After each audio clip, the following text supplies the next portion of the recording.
Svetová suverénna banka Radu hospitalierov bola založená 22. januára 2020 roku na základe suverénneho dekretu od rádu svätého Joana Jeruzalemského, Rodského a Maltského, najvyššieho suverénneho rádu hospitalierov. Taktiež v spolupráci s Sovereign International Treasury Monetary One. Ako následník alebo pokračovateľ najstaršej európskej banky, ktorá bola založená templárskymi rytiermi v roku 1312. Všetky krajiny sveta boli odinformované o znovu otvorení alebo znovu založení Svetovej suverénnej banky Radu hospitalierov a pripravenosti poskytnúť zdroje každej krajine sveta na to, aby sa dostala z toho systému, finančného systému alebo finančnej štruktúry, v ktorej sa na dnešný deň nachádzajú. Svetová banka Radu hospitalierov pri spolupráci s Sovereign International Treasury Monetary One pripravovali rôzne programy vývoja ekonomickej situácie, ako aj finančnej situácie vo svete.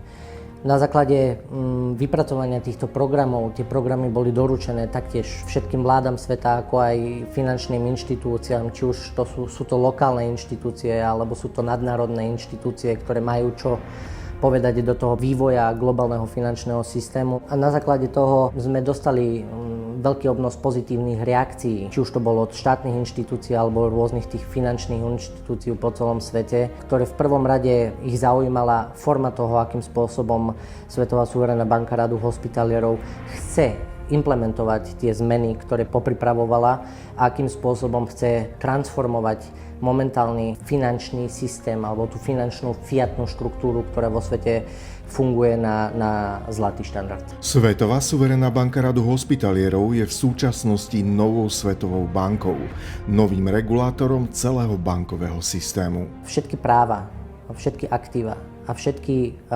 potrebné veci k tomu, aby sme vedeli dostatočne regulovať a kontrolovať finančné toky, ako aj správanie sa globálneho finančného systému, už máme pod našou kontrolou, sú pod kontrolou Sovereign International Treasury Monetary One, konkrétne His Majesty Alexander. Tieto všetky aktíva, o ktorých hovoríme, prístupy, boli presunuté do Svetovej suverénnej banky Radu hospitalierov s tým, aby samotná banka dokázala efektívne a spravodlivo vykonávať tú funkciu, ktorú vykonávať v systéme má. Svetová suverénna banka Radu hospitalierov je v prvom rade systémová banka. Systémová banka znamená, že kontroluje a reguluje okrem zdrojov, ktoré máme k dispozícii, tak aj iné aktivity prebiehajúce v globálnom finančnom systéme ako takom. Čiže v prvom rade, to chcem podotknúť, je bankou systémovou, ktorá bude napojená na iné komerčné alebo štátne banky na iných teritóriách, iných krajinách sveta a takýmto spôsobom bude poskytovať nielen zdroje, ale aj isté vedomosti o tom, akým spôsobom treba realizovať tú implementáciu prechodu na zlatý štandard. Bankový software alebo ten systém, ktorý sme pripravovali, trval nejakú dobu na základe toho, že bol pripravovaný pod tú implementáciu toho programu RA M1 a Transition to Gold Standard, teda toho prechodu na zlatý štandard. Na dnešný deň sú všetky moduly v bankovom softvere spustené a banka je pripravená poskytovať tieto bankové softvery všetkým krajinám sveta. Fiatný systém sa rozpadáva, jeho čas sa kráti. Fiatný systém nie je systém, je to nejaká štruktúra, ktorá bola založená a nejakým spôsobom fungovala istú dobu. Všetci ľudia, ktorí rozumejú procesom, ktoré sa dejú v globálnom finančnom systéme a finančnom systéme ako takom, veľmi dobre rozumejú, že tá fiatná štruktúra stratila svoje opodstatnenie a ten výsledok celého toho programu, ktorý sme tu mali, nás doviedol do situácie tej, v ktorej sa nachádzame na dnešný deň, a to je tá, že máme svetovú recesiu a krajiny sveta nemajú dostatočné zdroje na to, aby vyplácali svojich štátnych zamestnancov. Situácia vo finančnom systéme je vážna a veľa sa hovorí o zotročení ľudí s digitálnymi menami. Do popredia sa dostávajú kryptomeny ako náhrada súčasného bankového systému. Na Zlatej ére sme publikovali rozhovory o kryptomenách, kde jeho veličenstvo Alexander vysvetlil podstatu kryptomien vrátane Bitcoinu, kde sa presne dozviete, akú úlohu zohráva Bitcoin pri udržaní sa fiatného finančného systému.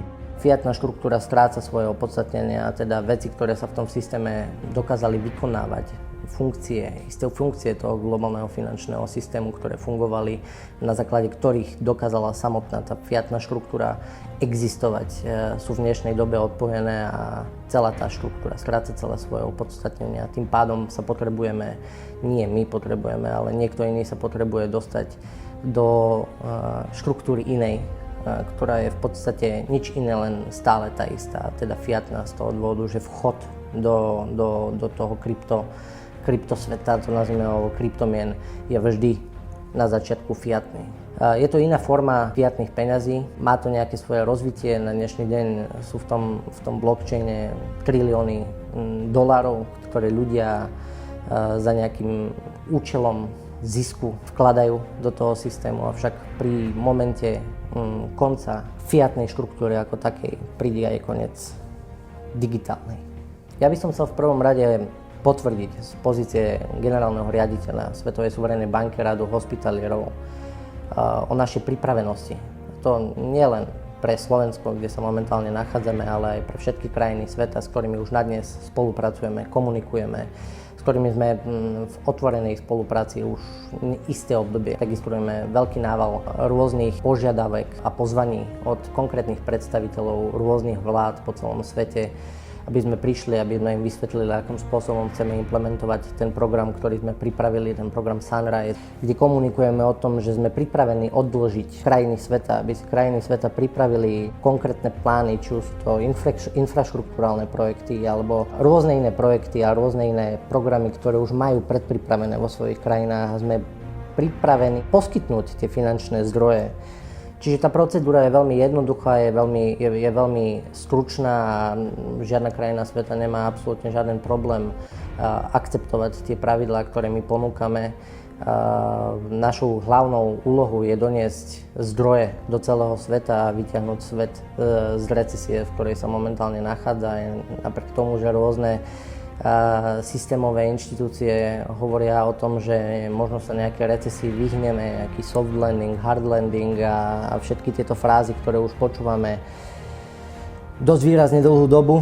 Takže my sme pripravení prefinancovať štáty, odložiť štát. Veľa času v určitých veciach neostalo a ten svet by sa mal čo najrýchlejšie transformovať pod program M1, ako aj prechod na zlatý štandard z dôvodu toho, že tie funkcionality a vo všeobecnosti celá schopnosť fiatného systému, ktorý poznáme na dnešný deň, je pred svojím koncom.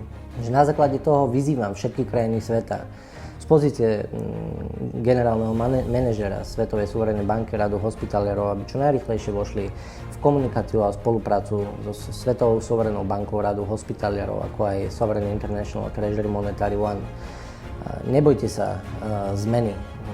Historicky, ak sa pozrieme na vývoj spoločnosti, vždy sa niečo menilo, vždy prichádzali nové modely sociálne, ekonomické. My ako Svetová suverénna banka Radu hospitalierov nie sme komerčná spoločnosť, my sme misionári. Primárny záujem nie je tvorba zisku. My máme dostatočne zdrojov na to, ktoré vám vieme poskytnúť. Tá doba tej fiatnej štruktúry, ktorú na dnešný deň poznáme, sa blíži ku svojmu koncu a krajiny, ktoré implementujú program Sovereign International Treasury Monetary One, ako aj prechod na zlatý štandard, budú v výrazne lepšej pozícii ako krajiny, ktoré to urobia neskôr.